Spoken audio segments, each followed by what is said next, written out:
Hi, I'm Matt from SpeakPrac. I recently did the IELTS test, so I know how many of you are feeling right now. But when I walked out of there, I happily achieved a perfect Band 9 score for speaking. And what's more, I got a Band 9 for pronunciation. So everything I'm sharing with you is not just theory. It's based on an approach that helped me achieve such a high score, and I want to help you too. Now, this video is part of the Ultimate IELTS English Speaking course, and this video is going to act like an IELTS pronunciation guide where we'll go through ways for you to improve your pronunciation for the IELTS speaking test. And hey, if you're serious about IELTS speaking, don't stop here. The full free course is at speakprac.com/IELTS speaking course. There you'll find all the lessons and all the resources you need to succeed. Let's get one huge myth out of the way right now. Pronunciation for the IELTS speaking test is not about getting a perfect British, Australian, or North American accent. Let's be crystal clear. The IELTS test doesn't grade your accent. It grades your clarity. Can the examiner understand you easily and without effort? That's the real goal. Now that said, does learning a specific accent help? Yeah, of course it can, but maybe not for the reason you think. When you learn from a specific pronunciation model, say a standard American or British accent, you're not just learning the accent itself. You're learning a consistent and predictable system of sounds, rhythm, and intonation. This consistency is what builds the clarity. That brings us to a crucial tip. Be consistent with your accent. Imagine hearing someone pronounce one word with a very American sound and the very next with a strong British sound. It can create a slight jarring or unpredictable rhythm for the listener. So the takeaway isn't that you must have a certain accent, but that you choose a model you like, and sticking to it is a powerful strategy for sounding clear and coherent. With our foundation in place, let's break down the 4 essential pillars of high-scoring pronunciation. We'll move from the absolute basics of being understood to the advanced techniques that make you sound natural, fluent, and impressive. There are 4 factors that can help you achieve great pronunciation. Factor 1, the foundation of clarity, your vocal blueprint. Think of your pronunciation like building a house. Before you can paint the walls and add fancy furniture, you need a rock-solid foundation. In pronunciation, that foundation is clarity. It's the simple, non-negotiable goal of being understood. If the IELTS speaking examiner has to strain to understand your words, it's like trying to read a blurry document. It doesn't matter how great your ideas are, the message gets lost. So how do we build this foundation of clarity? The secret is to stop thinking about pronunciation as a purely mental exercise, like memorizing grammar rules. Remember that pronunciation is physical. Think of your mouth, tongue, and lips as a musical instrument. The air coming from your lungs is the breath, and the way you shape your mouth creates the different notes, or in our case, sounds. To play the instrument of the English language correctly, you need to learn the right physical movements. Your number 1 tool for this is the phonemic chart. Now don't panic. I know this looks like a secret code from an ancient language, but trust me, this is your map to every single sound in English. Each symbol represents one sound. Once you can produce these sounds, you can say any word in English clearly. when you learn a new word, don't just learn its spelling. Look up its pronunciation in a good dictionary that should include its phonemic spelling or IPA, which means the International Phonetic Alphabet. There are also some online dictionaries where you can listen to how these English words are said. Then you can use a mirror and practice the physical shape of your mouth to make each sound. Now, learning all of the phonemic symbols or the IPA can be a bit daunting, and so I've actually made a resource of flashcards to help you memorize those main English sounds so that you can hear those sounds, but as well as that, you can then produce those sounds with your mouth. These flashcards leverage the power of spaced repetition so that you can memorize these sounds over time and you can focus on your weakest areas.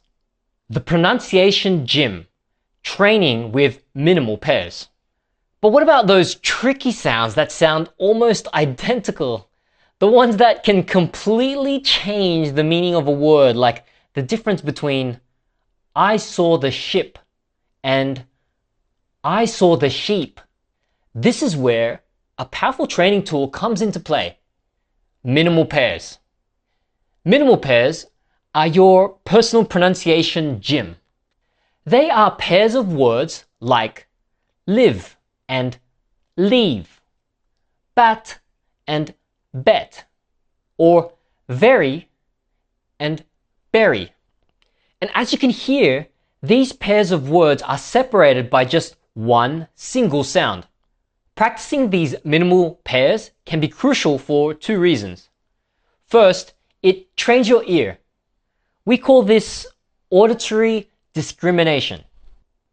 You have to be able to hear the difference before you can produce the difference. By listening to minimal pairs over and over, you are tuning your ear to the specific frequencies of English, whether you're focusing on a British, American, Canadian, or Australian accent. Second, minimal pairs train your mouth.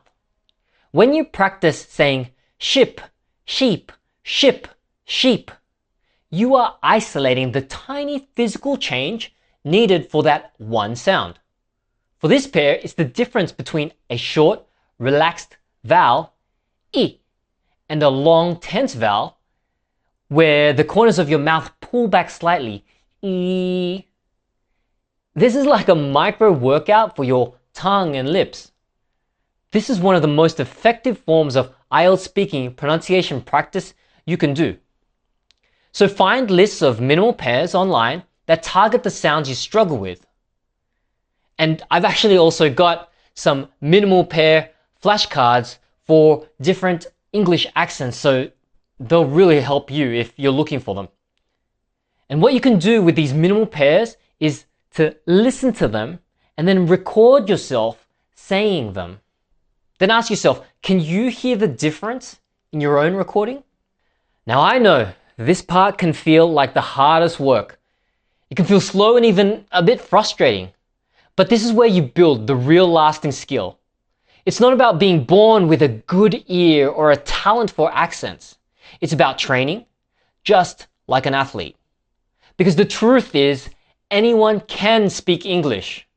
It's just a matter of teaching your muscles the right moves. You have the instrument, my friend. We're just learning how to play it. So mastering these individual sounds, especially through minimal pairs, is a cornerstone of building that foundation of clarity. Clarity is so important for the pronunciation section of the IELTS speaking test. Once you have that, we can start adding the layers that will really boost your score. Factor 2, the spotlight effect, word and sentence stress. Okay, so you're making clear sounds. Fantastic. But now we need to give your speech life and meaning. This is where we introduce the music of English. And our first musical element is stress. Think of stress as a spotlight on a stage. In any sentence, some words are the main actors and others are the supporting cast.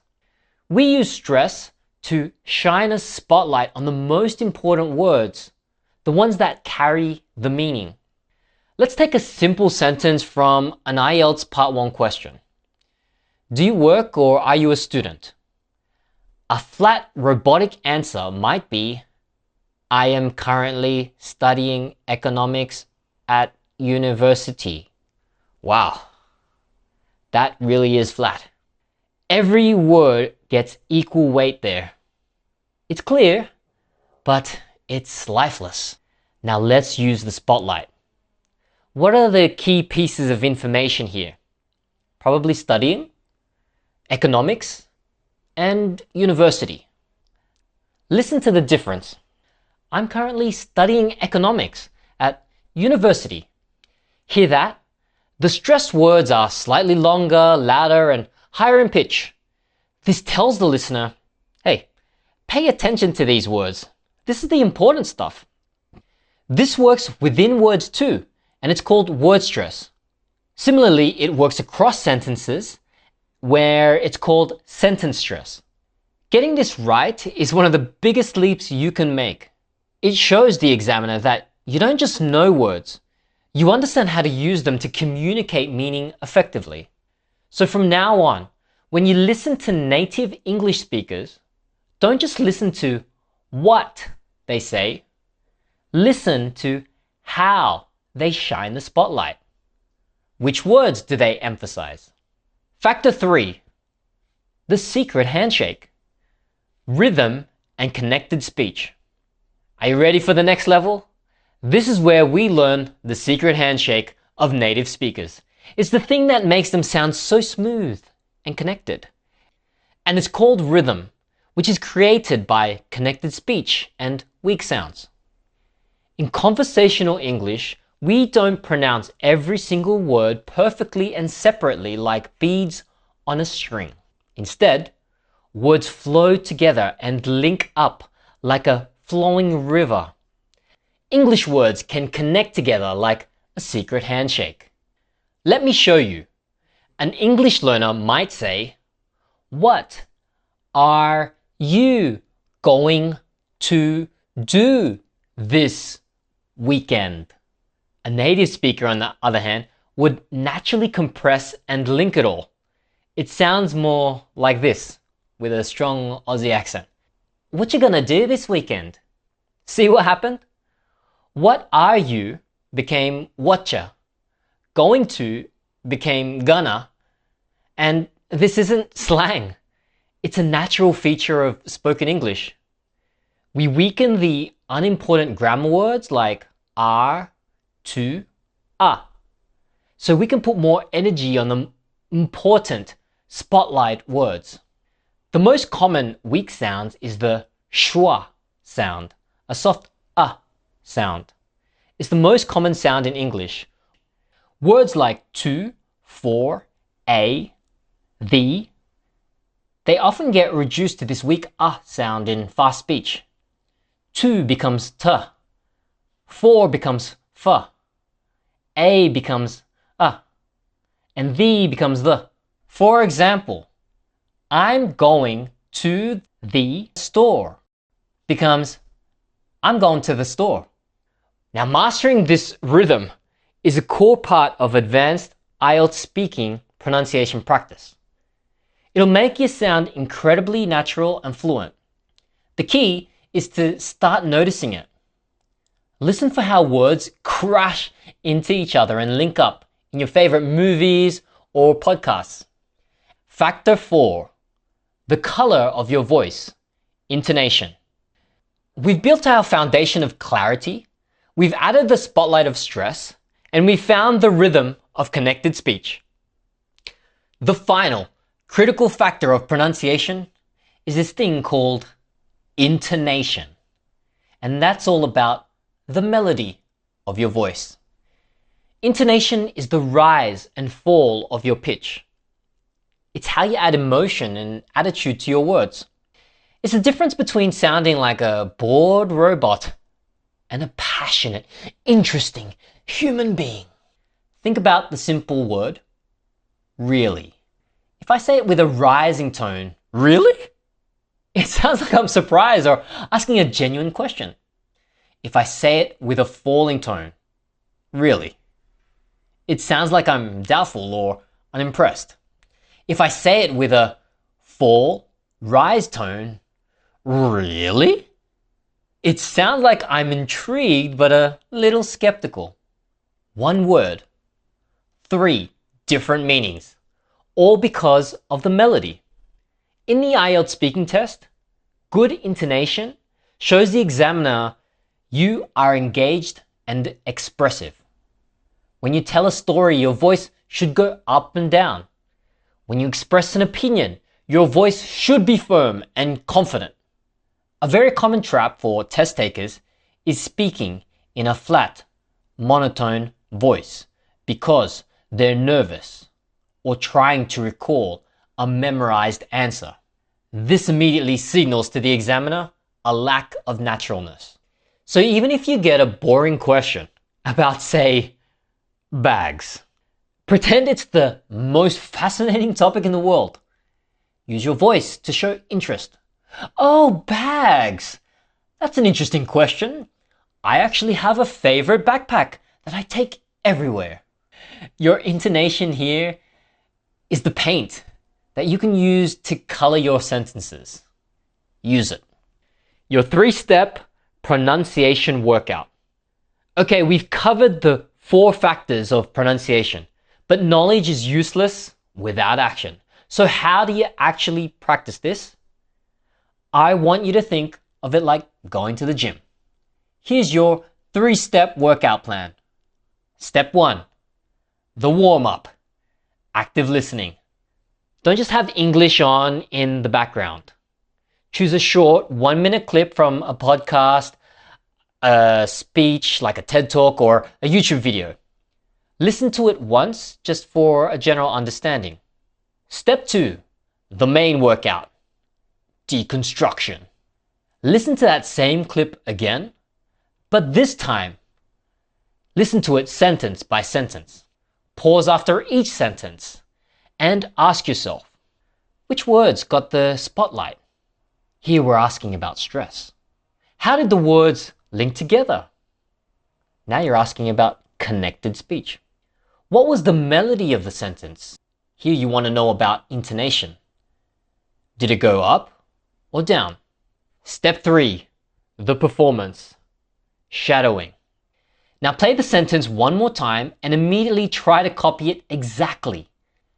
This is called shadowing, and there's actually academic research that shows that shadowing can help to improve your English pronunciation. If you want to do some shadowing, then mimic the speaker's stress, rhythm, and intonation like you're their echo. Record yourself doing this and compare it to the original. You'll be shocked at what you discover about your own speech. Doing this workout for just 10 to 15 minutes a day will do more for your pronunciation than hours of passive listening. This video is part of a step-by-step free course that I made called the Ultimate IELTS English Speaking Course.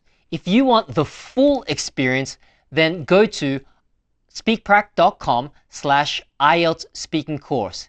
Everything's there that you need. So there you have it, your complete IELTS pronunciation guide. Be sure to improve on your clarity, your stress, your rhythm, and your intonation. But here's the truth. If you want to improve your pronunciation, you can't just watch a video. You need to speak out loud and in real time. Your mouth is like a muscle and you need to train it, so you need to practice. In my next video, we'll be doing just that.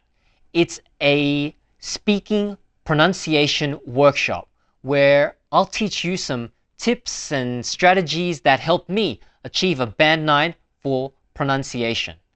Watch that now.